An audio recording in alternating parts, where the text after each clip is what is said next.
BNP chairperson Begum Khaleda জিয়ার আগামী নির্বাচনে অংশ নিতে বাধা নেই। সকালে রাজধানীর এফডিসিতে ডিবেট ফর ডেমোক্রেসির আয়োজনে ছায়া সংসদে কথা জানিয়ে অ্যাটর্নি জেনারেল অ্যাডভোকেট আসাদুজ্জামান বলেন, আওয়ামী লীগ নেতারা জুলাই হত্যাকাণ্ডের মামলায় দণ্ডিত হলে ভোটে অংশ নিতে পারবে না। আরও জানাচ্ছেন শাকিলা করিম। নির্বাচনী অপরাধীদের শাস্তি নিশ্চিতকরণে রাজধানীর এফডিসিতে ডিবেট ফর ডেমোক্রেসির আয়োজনে অনুষ্ঠিত হয় ছায়া সংসদ। প্রতিযোগিতায় অংশ নেয় ইস্টার্ন ইউনিভার্সিটি ও বাংলাদেশ ইউনিভার্সিটি। প্রধান অতিথির বক্তব্যে attorney general advocate Mohammad Asaduzzaman বলেন, জুলাই হত্যাকাণ্ডে জড়িত আওয়ামী লীগ নেতাদের সাজা হলে নির্বাচনে অংশ নিতে পারবে না।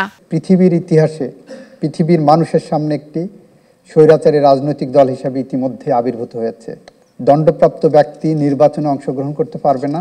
এটা আমাদের শাশ্বত আইন, প্রচলিত আইন, এবং এই আইনটা বাংলাদেশের মানুষ দীর্ঘ 54 বছর ধরে গ্রহণ করে আসছেন। তবে আইনি জটিলতা কাটিয়ে ওঠায় বিএনপি চেয়ারপারসন বেগম খালেদা জিয়া আগামী নির্বাচনে অংশ নিতে পারবেন বলে মত দেন অ্যাটর্নি জেনারেল। ওনার যে মামলাগুলো আছে সেই মামলাগুলো ইতিমধ্যে অনেকটা খালাস হয়েছে, অনেকে মুক্তি আছেন, এবং সেখানে আইনগত কোনো বাধা আমি আপাতত দেখছি না।